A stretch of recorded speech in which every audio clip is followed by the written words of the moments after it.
नमस्कार दोस्तों, क्राइम तक में आप सबका स्वागत है। मैं हूं सुप्रतिम बैनर्जी। आज की कहानी में जो पुलिस का इन्वेस्टिगेशन है वो अपने आप में ज़बरदस्त है। मैं ऐसा क्यों कह रहा हूं? जब ये कहानी आप सुनेंगे तब आपको इस बात का एहसास होगा, तब आपको ये पता चलेगा।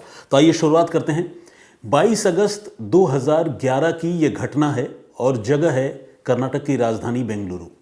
बेंगलुरु में एक लोकेलिटी है जिसे कैंपेगौड़ा कॉलोनी कहते हैं। इस कैंपेगौड़ा कॉलोनी में यही 22 अगस्त 2011 को लड़कों के एक झुंड के बीच में लड़ाई हुई, चाकूबाजी हुई और उसमें एक लड़के की जान चली गई। ये जो सारे लड़के आपस में लड़ रहे थे, 5 से 6 लड़के, ये दोस्त थे। एक दूसरे के साथ इनका खाना पीना उठना बैठना था, लेकिन इनके बीच में कोई विवाद हुआ और बाकी लड़कों ने मिलकर एक लड़के को बुरी तरह चाकुओं से अटैक किया, जिससे उसकी जान चली गई।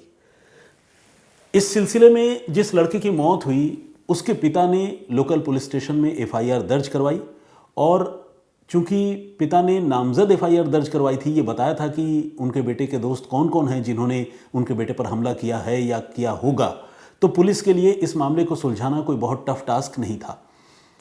चेतन नाम के लड़के की हत्या हुई थी जिसकी उम्र तकरीबन वही 20-22 साल थी और जिन लोगों पर कत्ल का इल्ज़ाम था उन लड़कों का नाम है चाती राजा, अरुण, मणिकांत और आर जॉन।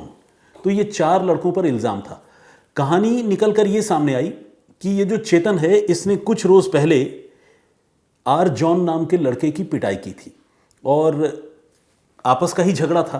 तो आर जॉन और जो बाकी लड़के हैं उन लोगों ने मिलकर ये तय किया था कि वो चेतन को सबक सिखाएंगे। जिस रोज़ ये घटना हुई 22 अगस्त को, कत्ल की घटना, उस रोज़ बाकी लड़कों ने मिलकर चेतन पर हमला करने की कोशिश की और उनमें से एक लड़के ने एक बियर की बोतल जो है उससे वार किया चेतन के सिर पे और चेतन इस बात से, ऑब्वियस सी बात है, बहुत गुस्से में आ गया और चेतन जो है उसने पलटकर बाकी लड़कों पर हमला करने की कोशिश की, लेकिन एक तरफ 4 लड़के और एक तरफ एक अकेला चेतन। आखिरकार वही हुआ जो इस तरह के ब्रॉल्स में, लड़ाई झगड़ों में होता है। चेतन की जान चली गई। पुलिस ने एफआईआर दर्ज की, तलाश शुरू की और एक एक करके उन 4 लोगों में से 3 को पुलिस ने गिरफ्तार कर लिया। यानी चाती राजा को अरेस्ट कर लिया, अरुण को अरेस्ट कर लिया, मणिकांत को अरेस्ट कर लिया। लेकिन ये जो जॉन है ये फरार रहा। इसके बारे में पुलिस लाख कोशिश कर ली, इधर उधर भागती रही, पता लगाती रही वो कहाँ हो सकता है, उसके बाकी दोस्तों से पूछताछ करती रही, घर वालों से जानकारी जुटाती रही, लेकिन पुलिस को जॉन के बारे में कोई जानकारी नहीं मिली। जॉन बिल्कुल गायब ही हो गया। इधर तफ्तीश आगे बढ़ी और पुलिस ने कुछ दिनों में इस मामले में चार्जशीट दाखिल कर दी राजा, अरुण और मणिकांत के खिलाफ।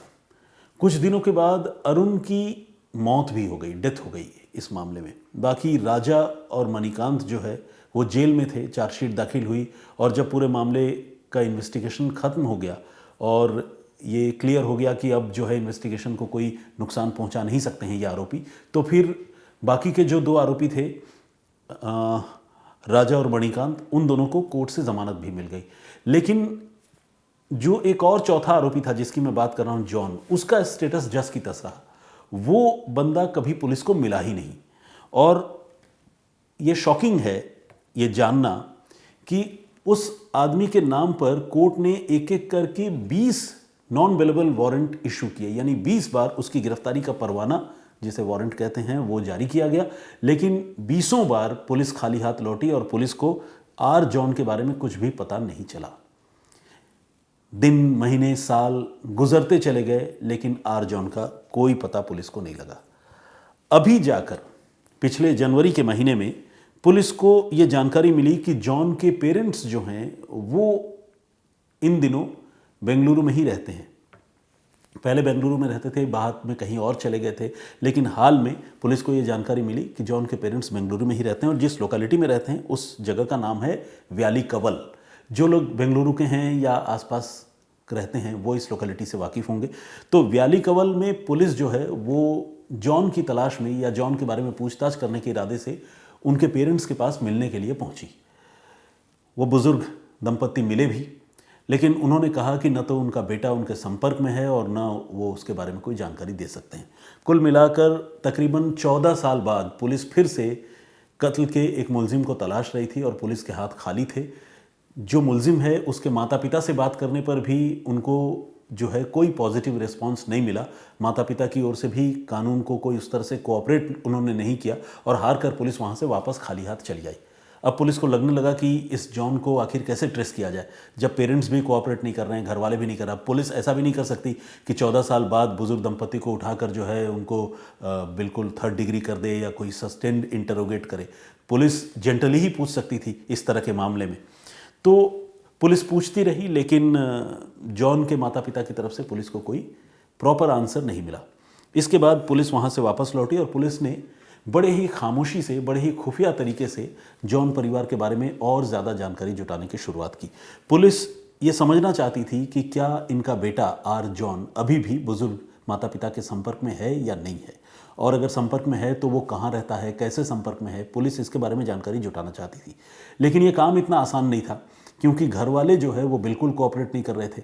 तो पुलिस ने बहुत ही गुप्त तरीके से ये तय किया कि वो ये पता लगाएगी कि जॉन परिवार का कोई भी सर्विस जो वो अवेल करते हैं सोसाइटी से, चाहे वो बैंक की सर्विस अवेल करते हैं या वाटर कनेक्शन, बिजली या पानी का बिल या गैस का बिल, इसमें से कोई भी एक ऐसी सर्विस जिसमें उन लोगों ने अपने पर्सनल डिटेल फर्निश कर रखे हों, वो सर्विस के बारे में वो जानना चाहते थे। और इस कोशिश में पुलिस वालों ने एक नज़दीकी गैस एजेंसी वाले से बातचीत की और बहुत ही गोपनीय तरीके से ये पता किया कि क्या जॉन के परिवार के लोग उसके यहाँ से गैस लेते हैं क्या, या उसके क्लाइंट हैं क्या। तो पुलिस ने जब ये एफर्ट की तो उसका पॉजिटिव रिजल्ट आया। गैस एजेंसी वाले ने कहा कि हाँ साहब, वो तो हमारे क्लाइंट हैं, हमारे यहाँ से हर महीने उनके पास सिलेंडर जाता है। अब पुलिस को उम्मीद की किरण नज़र आई। पुलिस ने कहा ठीक है, अगर ऐसा है तो आप हमें जॉन के परिवार का जो गैस एजेंसी में जो पेपर्स है, हमें आप वो दिखाइए, हम देखना चाहते हैं। अब पुलिस थी, एजेंसी वाले मना भी नहीं कर सकते थे, कानून का साथ देना सबका फ़र्ज़ है। और ऊपर से पुलिस ने कहा कि बिल्कुल इधर उधर किसी को बताइएगा भी नहीं, हमें अपना काम करने दीजिए, आप पर कोई आंच नहीं आएगी। तो खैर एजेंसी वालों ने सारे डॉक्यूमेंट्स जो जॉन परिवार के थे वो खोलकर पुलिस के पास रख दिए। पुलिस ने देखा कि उनका आधार कार्ड जो है वो गैस एजेंसी के सारे डॉक्यूमेंट्स में के साथ लिंक्ड है और आधार कार्ड की कॉपी वगैरह भी वहाँ पर थी। इसके अलावा ये जो बुजुर्ग दंपति है, उनके मोबाइल फ़ोन के नंबर भी उस एजेंसी के पेपर्स में लिखे हुए थे, जो घर वाले शुरू में बिल्कुल नहीं बता रहे थे, कोऑपरेट नहीं कर रहे थे, जैसा कि मैंने आपको बताया। तो पुलिस ने वो जो नंबर्स थे, मोबाइल फ़ोन के कॉन्टैक्ट नंबर, पर्सनल नंबर, वो सारे नंबर पुलिस ने नोट कर लिए। पुलिस ने एजेंसी वाले से कहा ठीक है, हमारा काम हो गया, अब हम चलते हैं और आप इसको गोपनीय ही रखिएगा। एजेंसी वालों ने पुलिस की बात मानी। पुलिस ने वो जो मोबाइल नंबर मिले थे, उन नंबरों को पुलिस ने सर्विलांस पर लगाया और पुलिस ये इंतज़ार करती रही, ये देखती रही, इंतज़ार करती रही कि कब उनका बेटा जो फरार है जॉन, वो उनसे बात करता है या मिलने आता है या नहीं मिलने आता है। इस एफर्ट का बहुत ज़बरदस्त रिजल्ट निकला। पुलिस को ये पता चला कि ये जो जॉन है वो अलग अलग जगहों से अलग अलग वक्त पर अपने घर वालों को फ़ोन करता है, अपने पेरेंट्स से बातचीत करता है। चूँकि नंबर सर्विलांस पर थे तो पुलिस जो है कुछ बातचीत सुन भी रही थी। और जब पुलिस ये कंफर्म हो गई कि जॉन जो है अपने पेरेंट्स के संपर्क में है, तो फिर पुलिस ने उसको ट्रैप करने, उसको पकड़ने का फैसला किया। इस बीच पुलिस को ये जानकारी मिली कि जॉन के पेरेंट्स जो हैं वो कुछ दिनों के लिए आंध्र प्रदेश चले गए हैं, क्योंकि वो आंध्र प्रदेश के ही रहने वाले हैं। अब पुलिस की एक टीम जो है खुफिया तरीके से, गोपनीय तरीके से उनके पेरेंट्स के पास आंध्र प्रदेश भी पहुंची। पेरेंट्स से मिलने नहीं, बल्कि उनके बारे में जानकारी जुटाने के लिए कि आंध्र प्रदेश में कहाँ हैं, क्या कर रहे हैं और क्या उनका बेटा जॉन उनके पास आंध्र प्रदेश में मिलने तो नहीं आ रहा है। पुलिस इस इरादे से वहाँ पहुँची। वहाँ आमना सामना तो नहीं हुआ, लेकिन पुलिस को वहाँ आसपास के लोगों से और मुखबिरों से, लोकल पुलिस से, पुलिस को कुछ जानकारी मिली। पुलिस को ये पता चला कि ये व्याली कवल में तो रहते ही हैं, जॉन का जो पूरा परिवार है वो, और जॉन भी बेंगलुरु में ही रहता है इन दिनों। जब ये हत्या हुई थी, जिस समय से जॉन को ढूंढा जा रहा था, तकरीबन 14 साल पहले, उस समय वो शहर छोड़कर, बेंगलुरु छोड़कर भाग चुका था। लेकिन अब पुलिस को एक लेटेस्ट जानकारी और ये मिल गई कि जॉन भी बेंगलुरु में ही रहता है। और दूसरी तरफ पुलिस ये पता लगा ही चुकी थी कि जॉन अपने पेरेंट्स के टच में है, बीच बीच में बात करता है, मिलने भी आता है। तो ये सारी चीज़ें जो है पुलिस को धीरे धीरे जॉन के करीब ले जा रही थी। अब ऐसा हुआ कि पुलिस की टीम वापस फिर से बेंगलुरु आई और पेरेंट्स भी बेंगलुरु आ गए। उनको नहीं पता था कि पुलिस साए की तरह पीछे पड़ी हुई है। एक दिन जॉन ने अपने पेरेंट्स से बातचीत की और उसने मिलने आने के लिए कहा। पुलिस को बस इसी घड़ी का इंतज़ार था। 14 साल के बाद पुलिस ने ट्रैप लगाया, जाल बिछाया और आखिरकार पुलिस ने आर जॉन को गिरफ्तार कर लिया। जब जॉन ने अपने दोस्त चेतन की हत्या की थी उस समय जॉन की उम्र थी 20 साल और आज जब पुलिस ने उसे गिरफ्तार किया उसकी उम्र है 34 साल। 14 साल के इंतजार के बाद पुलिस ने इस लड़के को गिरफ्तार किया। जब इससे पूछताछ हुई तो इसने बताया कि वो उस घटना के बाद से ही लगातार फरार चल रहा था और वो चूंकि किसी भी कीमत पर गिरफ्त में नहीं आना चाहता था तो वो बेंगलुरु छोड़कर बाहर चला गया था। वो वेटर का काम करता था। पहले उसने जो है साउथ में ही एक और शहर है, मैं आपको बताता हूँ, मैंने कहीं नोट किया है, वो नाम मुझे भी याद नहीं आ रहा है। एक शहर में वो सबसे पहले गया, मेरे ख्याल से give me a moment please, एक सेकंड का वक्त दीजिए। तो खैर वो एक शहर में गया त्रिशूर या कहीं पर साउथ में। वहाँ पर वो तकरीबन 7 सालों तक एक होटल में वेटर के तौर पर काम करता रहा और चूंकि कर्नाटक से वो दूर था, किसी दूसरे स्टेट में था, तो काफ़ी कोशिश करने के बावजूद पुलिस उसके बारे में कोई जानकारी नहीं जुटा पाई।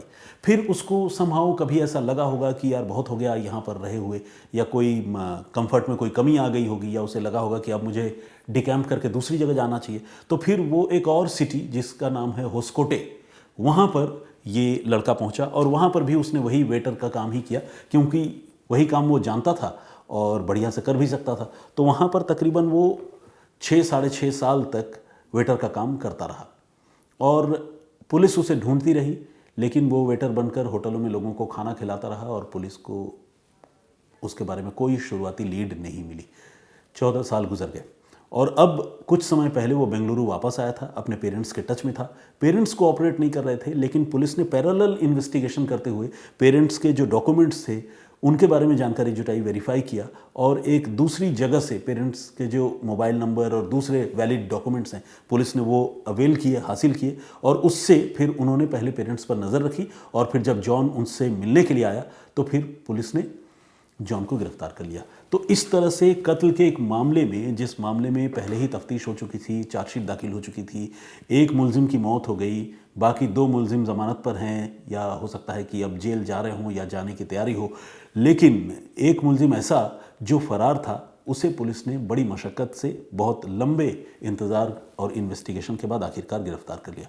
तो ये थी कहानी जिसमें पुलिस के इन्वेस्टिगेशन की दाद देनी होगी कि बेशक केस पुराना हो गया और देखा जाए तो पुलिस इस मामले में संतुष्ट भी हो सकती थी कि उन्होंने केस को 90% तो सॉल्व भी कर दिया, एक मुलजिम नहीं पकड़ा गया है, सूनर और लेटर वो पकड़ा जाएगा, लेकिन पुलिस ढीली नहीं पड़ी। 14 साल के बाद भी पुलिस उस मामले को फॉलो करती रही और आखिरकार पुलिस ने उस फरार आरोपी को भी गिरफ्तार किया। अब जॉन को गिरफ्तार कर लिया गया है, जाहिर है उसके खिलाफ ट्रायल भी होगा, उसे सज़ा भी मिलेगी, इस बात की उम्मीद है। वो इतने दिनों तक जो कानून की नज़रों में धूल झोंकता रहा, इसकी वजह से शायद उसके साथ और भी सख्ती हो और भी सख्त सज़ा मिले। तो ये आने वाले दिनों की बात है, अभी देखिए जॉन के साथ क्या होता है, लेकिन इतना तो ज़रूर है कि जॉन फिलहाल पुलिस की गिरफ्त में है। आप लोग इस पूरे घटनाक्रम पर क्या सोचते हैं, आपका नज़रिया क्या है? पुलिस ने जिस तरह से पैरेलल इन्वेस्टिगेशन किया उस पर आपका पॉइंट ऑफ व्यू क्या है? और इस मामले में मैं तो खैर, हालांकि जॉन के माता पिता बुज़ुर्ग होंगे, मैं ये मानता हूँ, लेकिन फिर भी मेरा ये मानना है कि जॉन के माता पिता पर भी कार्रवाई होनी चाहिए, क्योंकि अगर वो अपने मुलजिम या कातिल बेटे के संपर्क में हैं, पुलिस उनसे पूछताछ कर रही है और वो पुलिस को बिल्कुल टरका दे रहे हैं, झूठ बोल रहे हैं, कोऑपरेट नहीं कर रहे हैं, तो एक तरह से देखा जाए तो वो मुलजिम का साथ दे रहे हैं। और मेरे हिसाब से 120B या सबूत मिटाने की जो धारा होती है IPC 201, अब तो IPC रहा नहीं, भारतीय दंड संहिता बन चुका है, तो उनके खिलाफ भी मेरे हिसाब से जुर्म बनता है। अगर इस पर कोई लीगल कमेंट, कोई कानून का जानकार अगर हमारा ये प्रोग्राम देखता हो, कोई लॉयर देखता हो, तो आपसे मैं वो भी जानना सुनना चाहूँगा कि आप क्या सोचते हैं कि अपने मुलजिम बेटे को छुपाने और उसके बारे में जानकारी नहीं देने के जुर्म में क्या माता पिता पर भी कार्रवाई होनी चाहिए या हो सकती है या नहीं, ये आप ज़रूर बताइएगा। प्रीवियस स्टोरी जो मैंने आप लोगों को सुनाई थी वो बिहार के किशनगंज की थी, जिसमें एक ऐसी हत्या की घटना हुई जिसमें पुलिस तब तक उस मृत आदमी के बारे में पता नहीं लगा सकी जब तक कि उसकी हत्या नहीं हुई और लाश जो है वो ज़मीन में दफना दिए जाने के बाद लाश का एक हाथ ज़मीन से बाहर नहीं निकला, तब तक पुलिस उसके बारे में पता नहीं लगा सकी। अच्छा, आप ये मत सोचिएगा कि हत्या होने से पहले पुलिस कैसे पता लगा सकती है। वो ऐसे पता लगा सकती है कि हत्या होने से पहले वो जो शख्स है वो अपने घर से गायब हो गया था, लापता हो गया था, घर वाले ढूंढ रहे थे, FIR दर्ज कराई गई थी, लेकिन पुलिस उस गुमशुदा आदमी को ढूंढ नहीं पाई। इसलिए मैं कह रहा हूँ कि पुलिस तब तक उस केस के बारे में कोई जानकारी नहीं जुटा पाई जब तक कि डेड बॉडी नहीं मिल गई और वो केस सामने आकर ये कहने लगा कि भैया अब तो सॉल्व कर लो मुझे, क्योंकि जब से मैं गायब हूँ तब से आप लोगों ने इन्वेस्टिगेशन में उतनी सिंसियरिटी नहीं दिखाई। तो ये था पूरा मामला। क्या आप लोगों ने जो कमेंट्स किए, हाँ ये कुछ कमेंट्स पढ़ता हूँ मैं। इकराम आलम साहब हैं, ये किशनगंज से ही हैं और ये कह रहे हैं कि पिछले 2.5 सालों से वो मेरी कहानी सुन रहे हैं और उनको बहुत दुख हुआ कि उनके शहर में इस तरह की घटनाएं हुई या हो रही हैं। वो इन दिनों दुबई में रहते हैं। देखिए, अपराध तो हर जगह होता है और कहीं कम कहीं ज़्यादा, इसीलिए ऐसा नहीं है कि कोई जगह अपराध या अपराधियों से अछूता है। सतीश कुमार हैं, इन्होंने भी सत श्री अकाल लिखा है और कहा है कि आपकी आवाज़ बहुत प्रभावशाली है और आपका एक्सप्लेनेशन से आपकी नॉलेज और एक्सपीरियंस का पता चलता है। ओह, थैंक यू वेरी मच। इतनी तारीफ़ें करेंगे और यहाँ मैं फिर पढ़ता ही रह जाऊँगा तारीफ़ें। Anyway, thank you very much. बहुत ग्रेटफुल हूँ मैं कि आप लोग इतना पॉजिटिव रिस्पांस देते हैं। फरजाना अहमद ने भी, या फरजान, माफ़ कीजिएगा, फरजान अहमद ने मैसेज किया है। वो लखीमपुर खेरी से हैं और वो बता रहे हैं कि स्टोरीज़ उनको सुनना बहुत अच्छा लगता है। सुहाना आरी वर्क, इन्होंने नाइस स्टोरी लिखी है। निवेदिता गुप्ता जी ने भी आवाज़ और अंदाज़ दोनों की तारीफ़ की है। Thank you very much Nivedita ji, बहुत धन्यवाद। हमारे एक और दर्शक हैं, भास्कर आर गडे, भास्कर AR गडे नाम है या अरगडे नाम है, मुझे नहीं पता। कोल्हापुर से हैं ये और ऑब्वियसली मराठी मानुष हैं, सरनेम का मुझे इतना पता समझ में नहीं आ रहा है, लेकिन उन्होंने ये कहा है कि उन्हें ये शिकायत है कि मैं कुछ गिने चुने व्यक्तियों का ही नाम लेता हूँ, ऐसी आपसे शिकायत है। देखिए भास्कर जी, मैंने पहले भी कई बार बोला है, ये तो चांस की बात है। मैं रैंडमली जो कमेंट्स आप करते हैं उसको स्क्रॉल करता हुआ पढ़ता रहता हूँ, तो आज आपका नाम सामने आ गया तो आपकी शिकायत दूर हो गई। मेरी आपसे ये गुजारिश है कि मतलब कोई कंपल्शन नहीं है, लेकिन अगर आप चाहें कि आपका कमेंट और नाम पढ़ा जाए तो थोड़ा वक्त निकाल के कमेंट कर दिया कीजिए। और जब रेगुलर कमेंट करेंगे तो मान लीजिए अगर मैं जानबूझकर भी नहीं पढ़ रहा हूँ सपोज़, तो कितने दिन नहीं पढ़ूंगा, पढ़ना ही पड़ेगा ना। जब बार बार सामने अपीयर होगा तो मुझे पढ़ना ही पड़ेगा। और ऐसा क्यों कि मैं किसी का नाम जानबूझकर इग्नोर कर दूं और किसी का पढ़ूं, इसका कोई रीज़न अगर हो, अगर आपको समझ में आता तो बताइएगा प्लीज़। प्रदीप भांबू जी ने भी कमेंट किया है, बहुत बहुत स्वागत आपका। RHP के नाम से एक ID है, उन्होंने भी अपनी बात रखी है, स्वागत, बहुत धन्यवाद आपका। और मैंने ये कहा था कि वो इलिसिट रिलेशन का एक मामला था जिसमें कत्ल हुआ और उस शख्स का हुआ जो उस रिलेशनशिप में इन्वॉल्व था, लेकिन जिस महिला के साथ इन्वॉल्व था उस महिला से कोई सवाल नहीं पूछा गया या उस महिला को कानून के दायरे में लाने या उस महिला को मतलब घर वालों ने एक गैर को सज़ा दे दी, उसका कत्ल कर दिया, लेकिन अपने परिवार में जो कमी थी उसके बारे में हम लोगों ने बिल्कुल कुछ नहीं सोचा। तो ये भी एक अजीब सा ह्यूमन बिहेवियर या नेचर है जिसके बारे में मैं सोच रहा था और मुझे लगा कि आप लोगों से शेयर करूं। बहुत सारे लोगों ने मेरे उस वॉइस को इको किया है, यानी उसे सपोर्ट किया है। रुचि विमल ने भी कमेंट किया है, इन्होंने कहा है कि सर मेरे 60 सब्सक्राइबर्स हैं और आप बहुत अच्छा क्राइम वीडियो बनाते हैं। तो इसका मतलब रुचि विमल जो है इनका भी अपना कोई चैनल है। आप लोग भी घूम टहल कर आइए इनके चैनल में, देखिए रुचि विमल जी क्या करती हैं या क्या करते हैं। प्रदीप भांबू जी ने भी कमेंट किया है। शिवम ध्रुव रेगुलर लिसनर हैं, भगवती छेत्री भी रेगुलर लिसनर हैं। मधुर मिश्रा जी हैं, उन्होंने कहा, आपने एकदम सच कहा। आशी के नाम से एक ID है और उन्होंने कहा है कि मुझे क्राइम तक देखना बहुत पसंद है और मैं ऑफिस आते ही सबसे पहले क्राइम तक देखती हूँ। देखिए, अगर आप ऐसा करेंगी तो फिर आपके एम्प्लॉयर को आपसे शिकायत हो जाएगी। ऑफिस आते ही सबसे पहले ऑफिस का काम कीजिए, क्राइम तक जब काम निपटा लें उसके बाद देखें। पहले ही देखने लग जाएंगी तो फिर क्या होगा, मतलब अगर कोई आपका सीनियर देख लेगा तो आपसे पूछ बैठेगा कि ये क्या कर रहे हो। एनीवे, परूप श्रेष्ठा जी, वो लाइटर कमेंट था मेरा। अयोध्या साहू ने भी कमेंट किया है, बहुत बहुत स्वागत आपका। और इसके अलावा DS भक्ति और क्लिप मूवी और अजहर मंसूरी और भी बहुत सारे लोगों ने कमेंट किया है। आप सब जानते हैं कि सारे लोगों का नाम और कमेंट एक दिन में पढ़ना संभव नहीं होता है, तो मैं आपसे गुजारिश करूंगा कि आप कमेंट करते रहिए, अपनी बातें मुझ तक पहुंचाते रहिए। मैं भी आप लोगों तक आपकी बातें पहुंचाऊंगा और कुछ सवालों के जवाब भी, जैसा कि मैं हर रोज़ देने की कोशिश करता हूं, देता रहूँगा। फिलहाल मुझे इजाज़त दीजिए, अपना बहुत ख्याल रखिए, सुरक्षित रहिए। जय हिंद, जय भारत।